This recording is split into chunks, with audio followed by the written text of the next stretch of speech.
સૌને નમસ્કાર. પૂર્ણ પુરુષોત્તમ ભગવાન શ્રી કૃષ્ણના ચરણોમાં વંદન. આજના વાર્તા લેખન અનુભવ વિશ્વ સર્જનાત્મક પ્રક્રિયા અંગ્રેજી વિભાગ અને ગુજરાતી વિભાગ દ્વારા રાખવામાં આવેલા સંયુક્ત કાર્યક્રમમાં ઉપસ્થિત પરમ આદરણીય ડૉક્ટર પન્નાબેન, મારા વાઇસ પ્રિન્સિપલ ડૉક્ટર હિતેશભાઈ, બંને વિભાગના અધ્યક્ષા ડૉક્ટર રાધાબેન, પ્રોફેસર હેતલબેન, તમામ અધ્યાપક મિત્રો અને વાલા દીકરા દીકરી, આજે અગાઉ પણ એક કાર્યક્રમ આવો આપણે કર્યો હતો કે વાર્તા લેખન તમે કેવી રીતે કરી શકો છો, સર્જનાત્મક પ્રક્રિયા કેવી રીતે કરી શકો છો. એના માટે બે ત્રણ વાત કહું તે પહેલાં તો પ્રોફેસર વૃષ્ટિ માટે એકવાર જોરદાર તાળી પાડી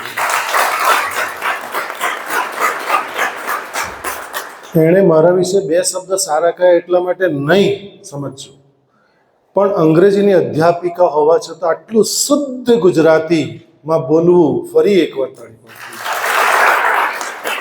કારણ કે મેં એને બેન અંગ્રેજીમાં જ સાંભળી છે, ગુજરાતીમાં સાંભળી જ નથી. આજે મેં ગુજરાતીમાં સાંભળી છે.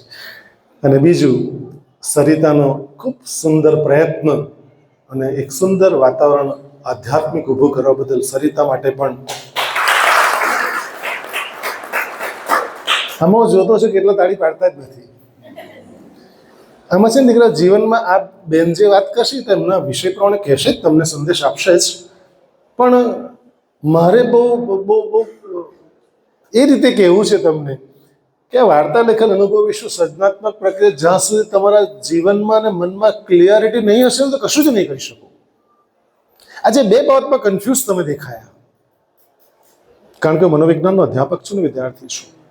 એક તો કે તાળી પાડવાનું કહ્યું તો કેટલાક તાળી પાડી જ નહીં, કારણ કે એમને એમ થાય કે પાડવા જેવી છે. તમે આટલા બધા કંજૂસ ગારડા કોલેજના વિદ્યાર્થીઓ, માય ગોડ, એકવાર જોરદાર તાળી પાડો છે.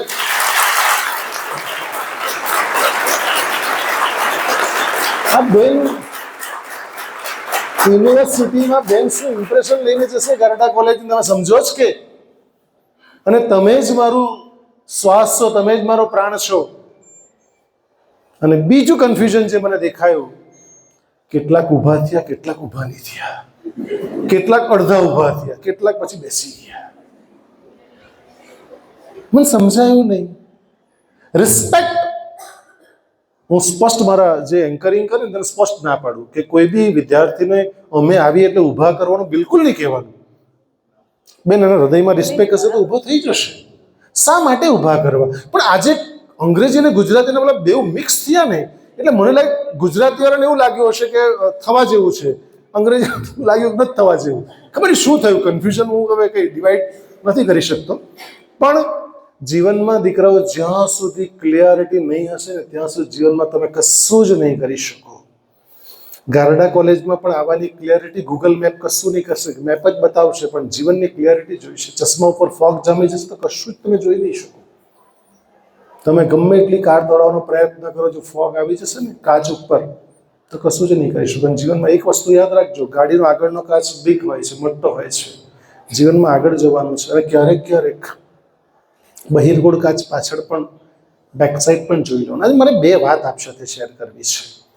ક્લિયરિટી વાત કરું ત્યારે કે કેવી રીતે આ સર્જનાત્મક પ્રક્રિયા થઈ શકે. તો મનોવિજ્ઞાનનો પણ વિષય છે, અમે જો કે જોડ્યો તો સાથે સર્જનાત્મક પ્રક્રિયા લઈ શક્યા હોત.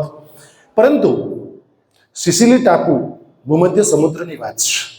સિસિલી ટાપુની વાત છે મિત્રો. ત્યાં આગળ બહુ રોજિંદી પ્રક્રિયા ચાલી રહી હતી. અચાનક બજાર એની રીતે કાર્યરત, લોકો એની રીતે કાર્યવંત હતા, બધું જ ચાલતું હતું. પરંતુ એક અવાજ જોરમાં આવ્યો, અને જે આપણે નાના હતા ત્યારે ભણીને આવ્યા, યુરેકા યુરેકા યુરેકા યુરેકા. જેણે બહુ જ મોટું નામ કર્યું, આર્કિમિડીઝ વૈજ્ઞાનિક. દિગંબર અવસ્થામાં ગલીમાં દોડ્યો સિસિલી ટાપુમાં, અને એણે કહ્યું મને જડી ગયું.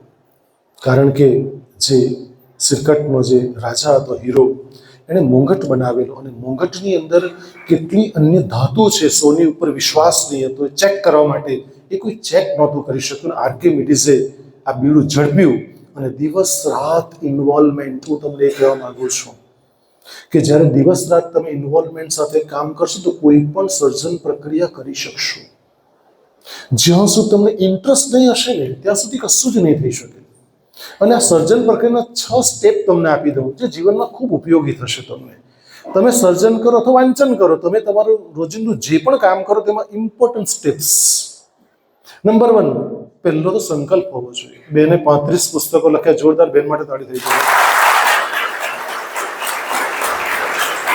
એમણે કેટલી સુંદર રચનાઓ એમણે કરી હશે, કારણ કે પોતાનું અંદર મૂક્યું છે. અને પુસ્તક લખવા એ એમ જ કંઈ લખાઈ નથી જતા, એમાં પોતાનો પ્રાણ આપી દેવો પડતો હોય છે. અને મારતા મેં જોયું છે, મારતા નાઝીર મંસૂરી અધ્યાપક હતા, એણે પોતાનો આખો પ્રાણ અંદર આપી દીધું. તો ઇન્વોલ્વમેન્ટ 100% ઇન્વોલ્વમેન્ટ હોવું જોઈએ. એટલે પહેલાં તો સંકલ્પ કરવો પડે. તમારે ફર્સ્ટ ક્લાસ લાવવો હોય તોય સંકલ્પ કરવો પડે.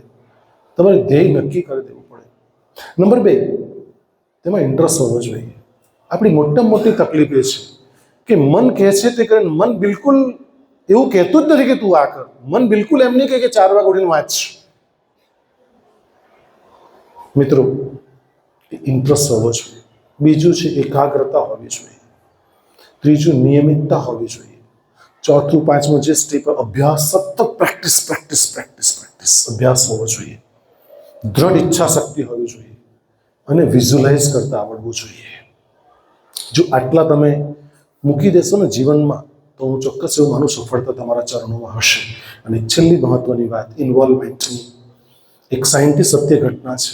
સાયન્ટિસ્ટ પોતાના હેડ ડિપાર્ટમેન્ટને એમ કહે છે થંભામાં કે મારે આજે સાંજે 5 વાગે ઘરે નીકળી જવું પડશે, કારણ કે આજે ટ્રેડ ફેરનો છેલ્લો દિવસ છે.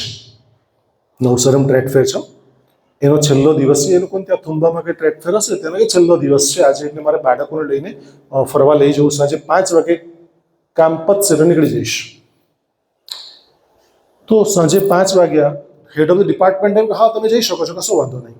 સાંજે જોયું તો એ ટાઈમ એને ખબર જ નહીં પડી 5 વાગ્યાથી. 8 વાગીને જોયું અને શ્વાસોચ્છ્વાસ વધી ગયા. કોના? પેલા વૈજ્ઞાનિકના. કેમ શ્વાસોચ્છ્વાસ વધી ગયા? કારણ કે વૈજ્ઞાનિક તો થુંબાની લેબોરેટરીમાં પ્રયોગ કરતો હતો, પણ ઘરનું એને ખબર હતું વાતાવરણ કે ઘરે જવાય એટલે પહેલો પ્રશ્ન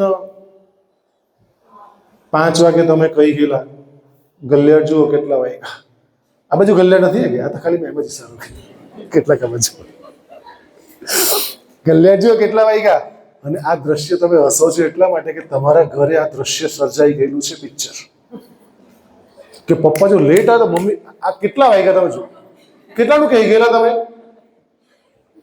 બિલકુલ લેફ્ટ રાઈટ. અને આપ સૌ જાણો છો ભલે પ્રાઇમ મિનિસ્ટર પપ્પા હોય પણ હોમ મિનિસ્ટરનું જ ચાલે. આ સત્ય બાબત છે, નિર્વિઘ્ન સત્ય છે. એટલે પેલાની ચિંતા, આખો દિવસ પ્રયોગ કર્યા પછી મહેનત પછી પણ શ્વાસોચ્છ્વાસ થોડું પ્રેશર હતું, માપ્યું નહીં પણ હતું તો ખરું જ.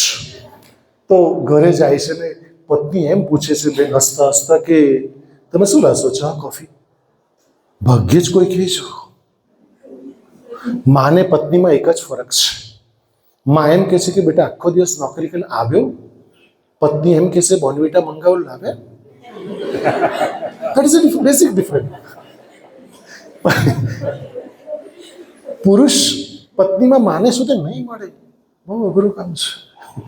એટલે પત્ની એમ પૂછ્યું કે તમે ચા લેશો કોફી લેશો? એટલે પેલાના હાસ થયું ખરું, કંઈ શું થયું? તો કે કેમ તમને ખબર નથી? તો કે શું? કે બાળકોને ફેરવીને લઈ આવ્યા. કોણ? તો કે તમારા હેડ ડિપાર્ટમેન્ટ. ઓ માય ગોડ, આ દરેક હેડે શીખવા જેવું છે. સી એ જે હેડ હતા ફેરવી લાવેલા હતા એ એપીજે અબ્દુલ કલામ હતા. મિત્રો જોરદાર તાળી એમને. That is a involvement, that is a commitment. કે મારા કર્મચારીએ 5 વાગ્યાનું જવાનું અને વાઈફને કમિટમેન્ટ આપેલ છે, બાળકોને પોતે ફેરવી લાવ્યા. મિત્રો કારણ કે કામમાં એટલું ઇન્વોલ્વમેન્ટ હતું, સરસ સુંદર પ્રોજેક્ટો કામ છોડીને જઈ શકે એમ નહોતું. મિત્રો જ્યારે આટલું ઇન્વોલ્વમેન્ટ તમારા કામમાં જ્યારે આવી જશે ને, જ્યારે વાંચો છો ત્યારે બધું જ ભૂલી જાઓ છો ને, આજે મેરી યાર કી શાદી બી તમને નહીં સંભળાય ને, ત્યારે સમજો કે સર્જન પ્રક્રિયા સ્ટાર્ટ થઈ ચૂકી છે. 100% ઇન્વોલ્વમેન્ટ હોવું જોઈએ. તો આજના કાર્યક્રમમાં ડૉક્ટર પન્નાબેનને આવકારતા ખરેખર ગરડા કોલેજ પરિવાર વતી આનંદ અને ગર્વની લાગણી અનુભવું છું. મારી ચર્ચાને માત્ર અલ્પ વિરામ આપું છું. ફરી પાછા મળીશું. ધન્યવાદ. જય હિન્દ, જય ભારત.